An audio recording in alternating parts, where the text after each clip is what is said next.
at the Kololo airstrip. There are lots of things that we can greatly look back in the last 60 years and be grateful of, and then for those challenges and hindrances that we've experienced, we can still look for the best ways to at least go and look for the best ways to overcome.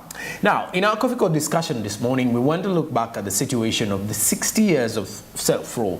What has not been happening? Are our laws being implemented the right way, or are there some challenges with the implementation? And also, are the laws quite favorable? Better yet, how can we look through the situation and economy? This and more is coming up in our Coffee Cut this morning.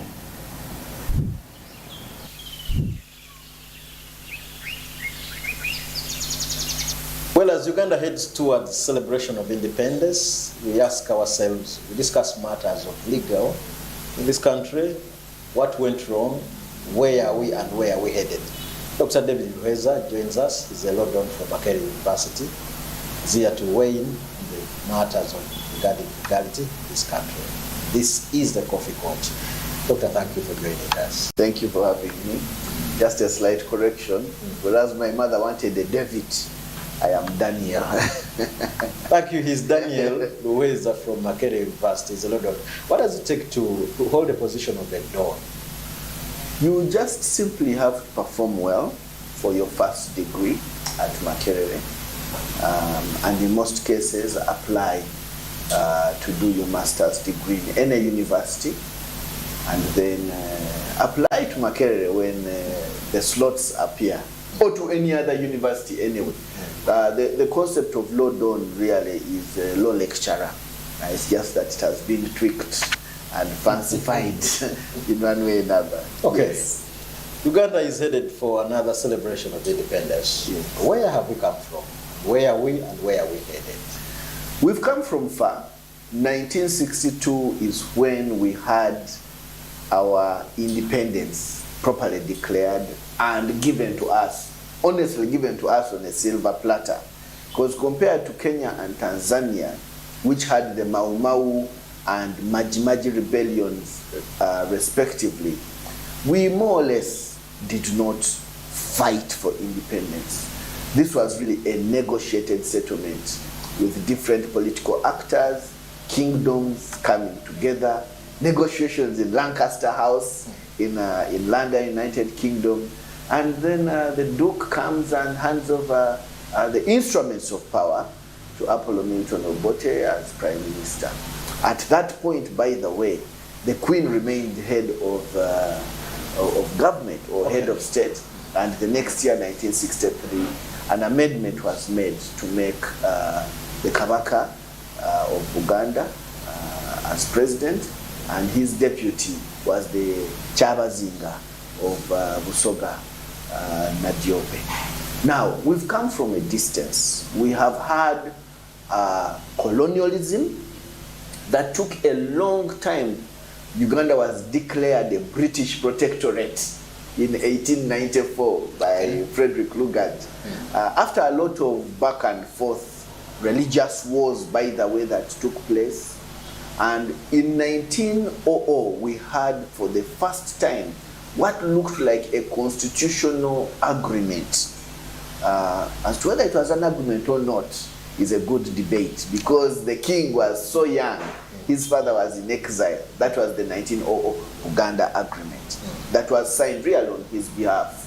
And we are told that when Kabaka Daudi came of age, he said, this is Vyoya Byanswa, I've been given nothing. Okay. And in 1902, later on, 1902 actually is very important, because that's when we had the inception or reception clause that made all laws that were applicable in the entire British Empire to become applicable in Uganda.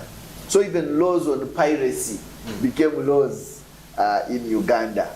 And so we started moving on from there with a long history of the British as our colonial masters, until a negotiated settlement was brought in on the backdrop of, you remember, the kicking out of the Kabaka, sometime before the 1955, because he had refused to acquiesce to the formation of the East African Federation.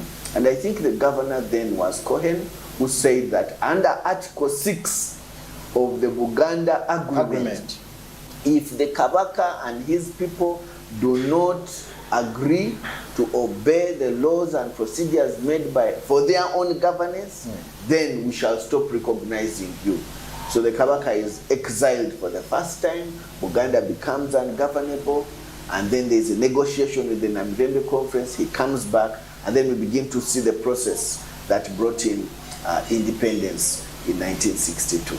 Now we've come from far. With that long preamble, let's now connect, Doctor, to matters of business. Yes. Do we have laws in this country that regulate business? Yes, we do. And what are these anyway? Yes, we do. We have the Sale of Goods Act, we have the Contract Act, we have the Companies Act, Partnership Act, the PPDA Act, among others. So we have quite a plethora of laws that deal with business in this country. And in fact, we have a rich history. For example, like I said, in 1902, I believe, when we had the inception clause, 1902, 1911, when we had the reception clause of all laws governing business, even the law on evidence is also there.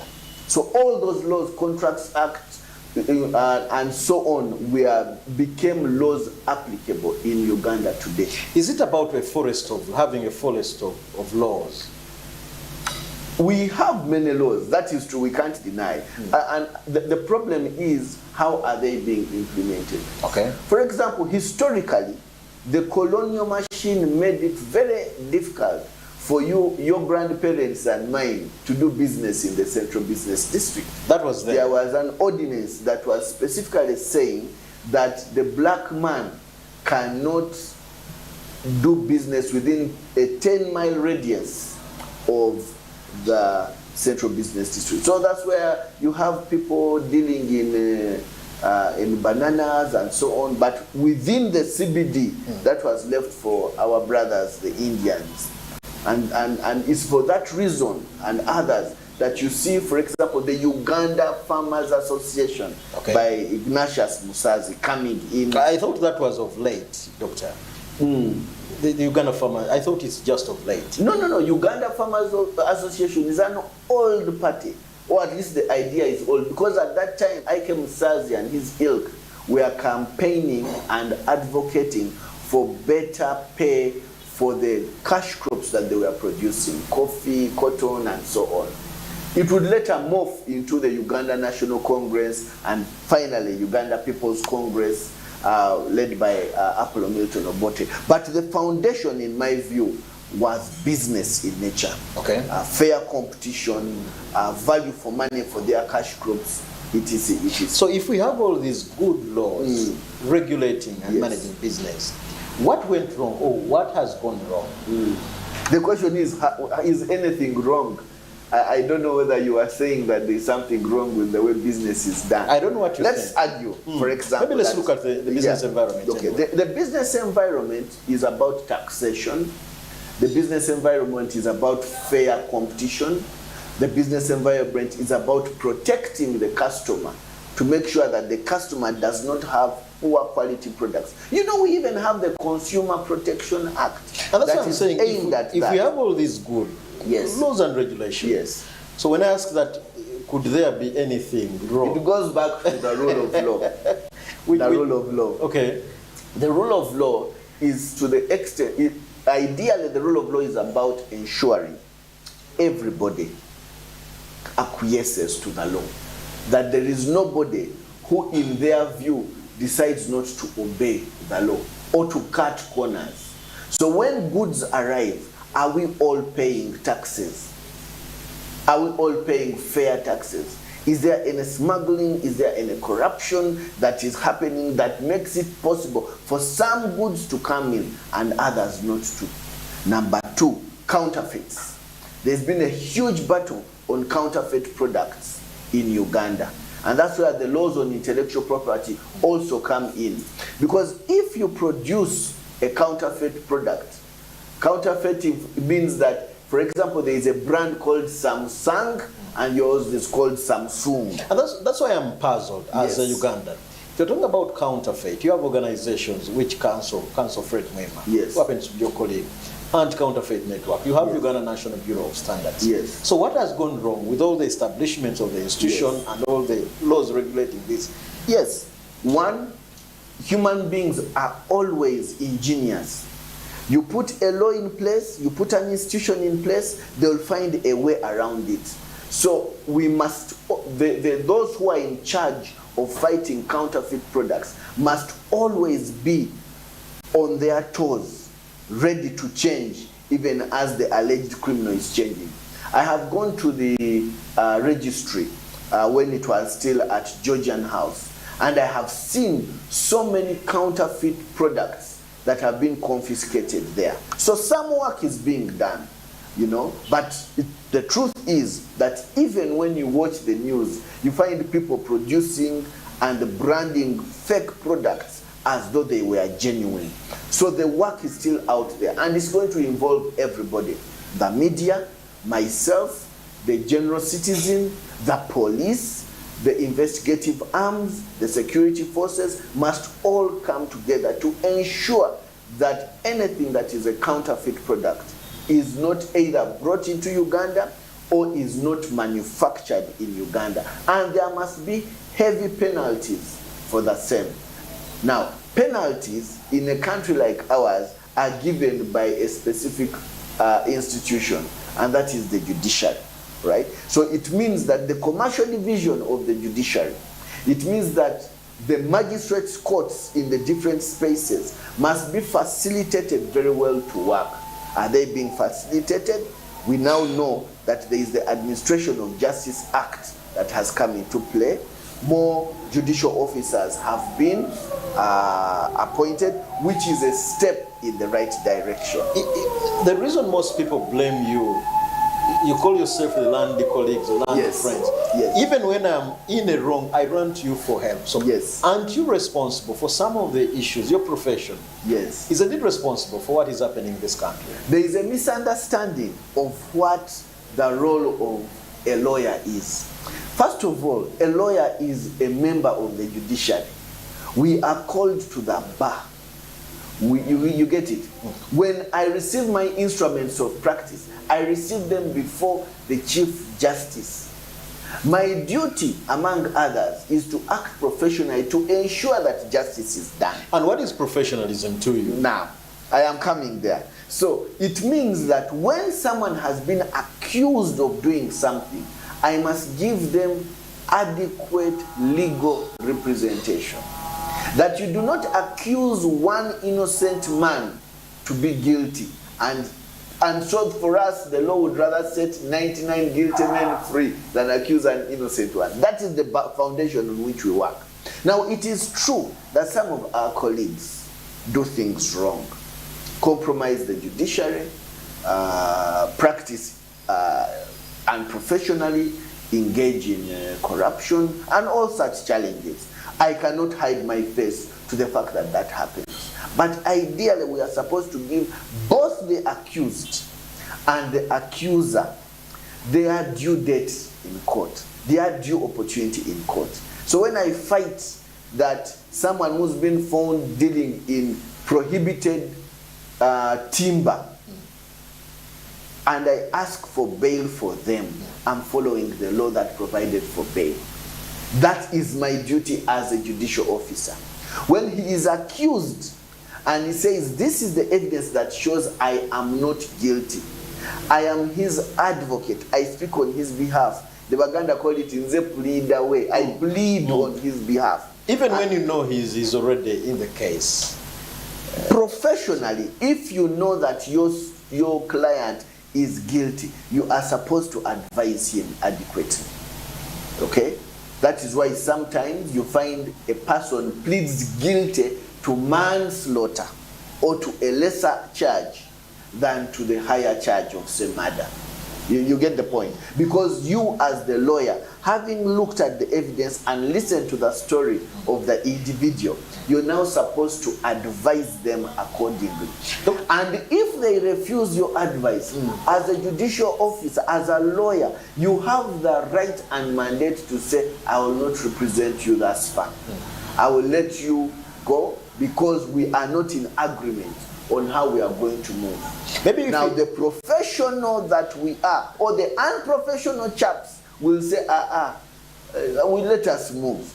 I see a loophole that we can manipulate, which should not really be the case. But ideally, we are supposed to represent both sides to enable the judicial officer arrive at a judicious solution. Are you satisfied with the laws that we have in this country?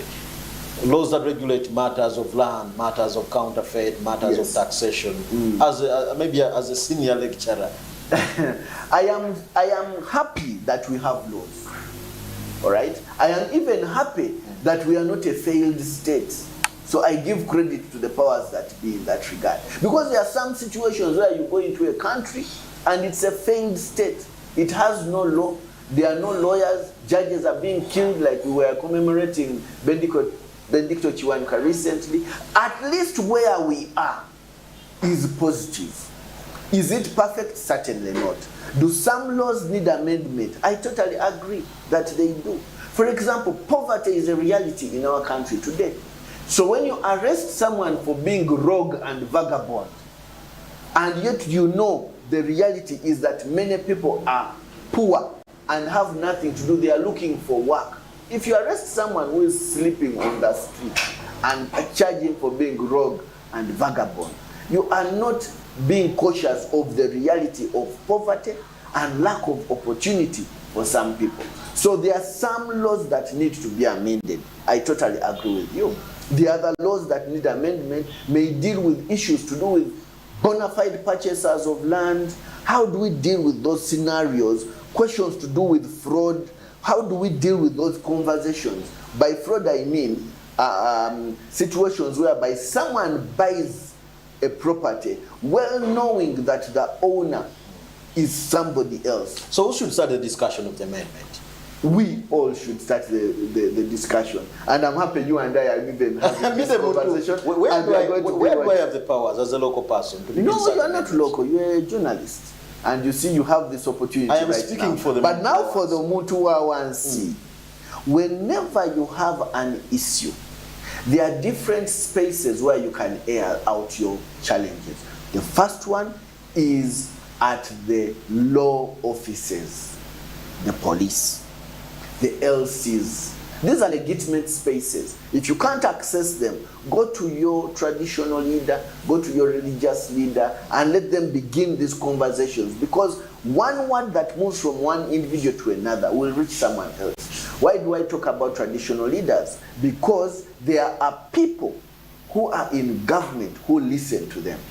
There are people in government who listen to religious leaders, speak to them. Come to the media, speak out, blog about it, use social media, complain, write a letter, So there's different spaces where if you are not satisfied, you can actually take some form of action. Make a phone call. Don't just complain in your drinking joint, but do something about it. Go to the schools where they are teaching some of these concepts. So that something is, a conversation begins. Okay. The truth is that many times we only complain in our sitting room. And we never go anywhere else. We don't talk to the police. We don't talk to our representatives. We don't talk to our MPs. We don't talk to our LCs. We talk to nobody. And therefore, when your leaders are given an opportunity to air out views in their forums, they have nothing to say. Because you, the individual, you have said nothing. Yes. Doctor, we're talking about a country ready to celebrate 60th independence. Yes. We keep asking ourselves, some countries put economics more than politics. Yes. Here it seems to be a different case. Ideology. And that is why it's important that when someone is standing for a position as member of parliament, we need to ask them, but what is your ideology? What are you going to do for us apart from buying an ambulance like the one I hear moving? Because that is not your role. Your role as a member of parliament, your role as a councillor, is to advocate for good laws, is to hold the government responsible for the way they are expending our money. But if you have a main point like business and you are sure about it, then begin to front that idea. When I talk about ideology, I mean that we should be electing people who speak to the realities, and what are the realities? There is unemployment. As a member of parliament, as my leader who is going to speak on my behalf, what are you going to say about unemployment?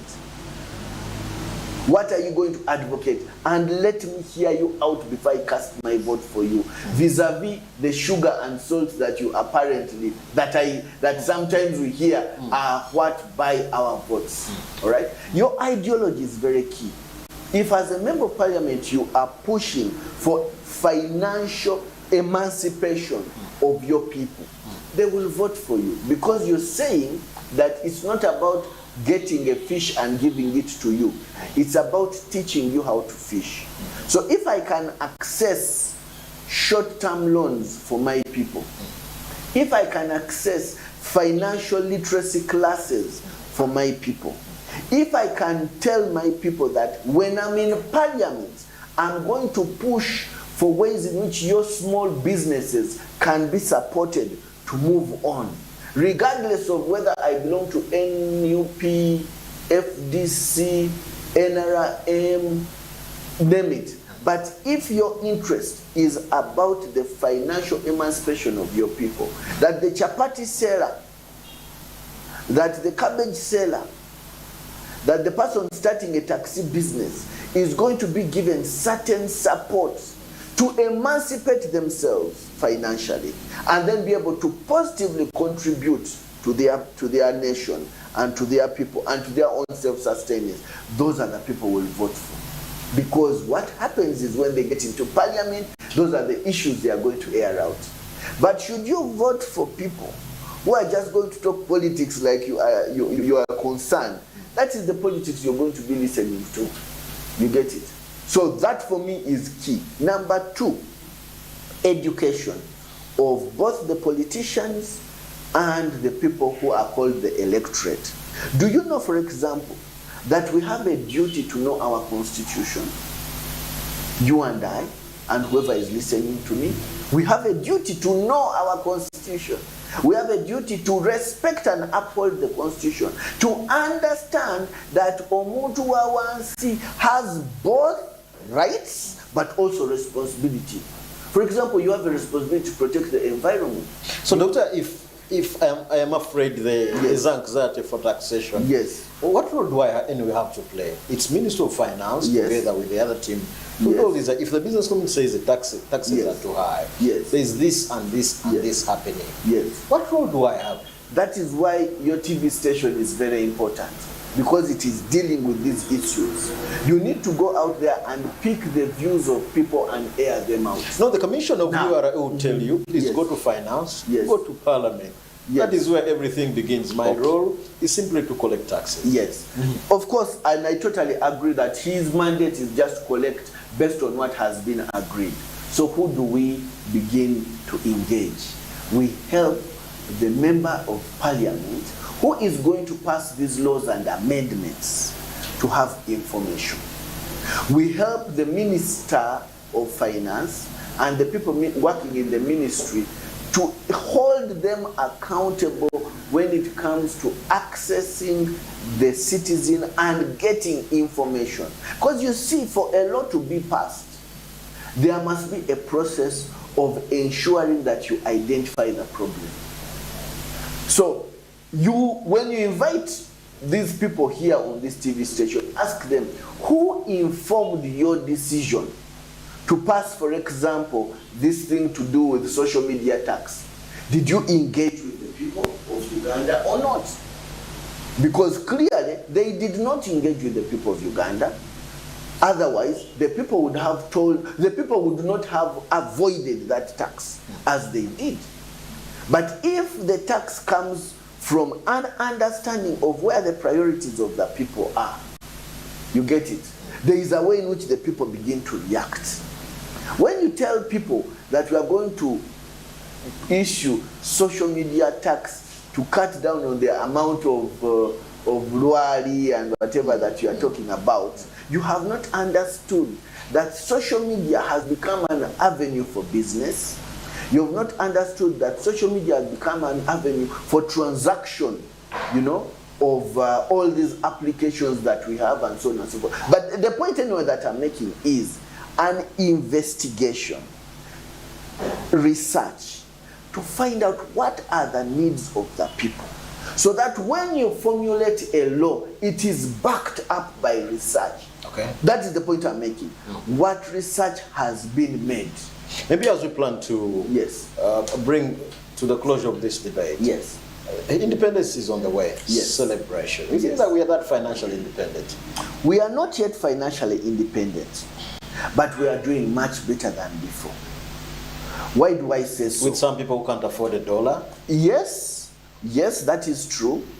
We are not yet that financially independent, like I have clearly said, but we are not as badly as we were before. I say this because there are certain goods and services that are becoming available to us, to you and I, all right? Yes, they are coming at a high cost of living, they are coming at a high cost to us, but at least my traveling to Hoima, where my mother is, has been reduced from 2 days to 4 hours. So if I'm transacting a business of selling fish from Hoima, for example, to Kampala, I can know that it's not going to take me 2 days. It's going to take me 4 hours to travel. So I think that is a step in the right direction. However, there's still a lot that needs to be done. We are not yet independent of our donors. Our budgets are still heavily dependent on dollars, so on our donors. So there is work that needs to be done when it comes to financial independence. But that's not only in Uganda. No. Kenya as a member of the East African Community. Yes, yes. Tanzania, Rwanda. Yes. That's not only in Uganda. Yes. Where we are basically relying on donation and maybe borrowing money from elsewhere. It's not only here in Uganda. That is true, and that's why we need to listen to some of these authors like Dambisa Moyo, who is talking about dead aid and the disadvantages of aid. And we need to teach people that actually now Sobola, you can make a difference, all right? For example, what are they doing? What are you and I doing to earn a living instead of depending on a handout? At least there is opportunity to have some kind of education in UPE. But after you've had that UPE education, what are you going to use it for? So the thinking must not stop. And so for me, I would encourage, there is a book written by Dr. James Magara on think tanks. The thinking must not stop. How do we help our young people to think in order to have solutions? Maybe in our next coffee court, Yes. that is where we will continue the discussion. Your parting shots, Dr. Daniel. My parting shots are, yes, we are independent, 6 years down the road. Gachari mabaga, like the Budonians say. However, like we say in Mwiri, let's continue working for the nation and for our God. We shall be independent, one step at a time.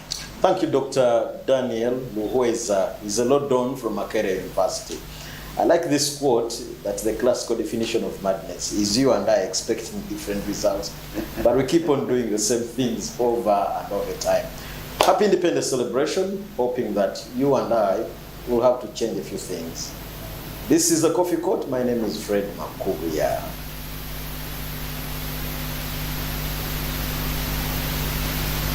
And there you have it. Uganda is now on another journey of marking another huge milestone in regards to economic independence. These are some of the times when you go to ask, how are we financially? How is the economy? Are the Ugandans economically independent. Are they independent enough? Because mainly now we are still dependent on the donors to at least give us these particular funds. We're still depending on certain loans from different organizations away from Uganda, the World Bank, the International Monetary Fund. So these are some of the things that we need to look at and see how can we leave behind the shadows and go far alone as an independent country. And that is it for the Coffee Court this morning. After the break, we have more from the SMB app. Let's keep it smart 24.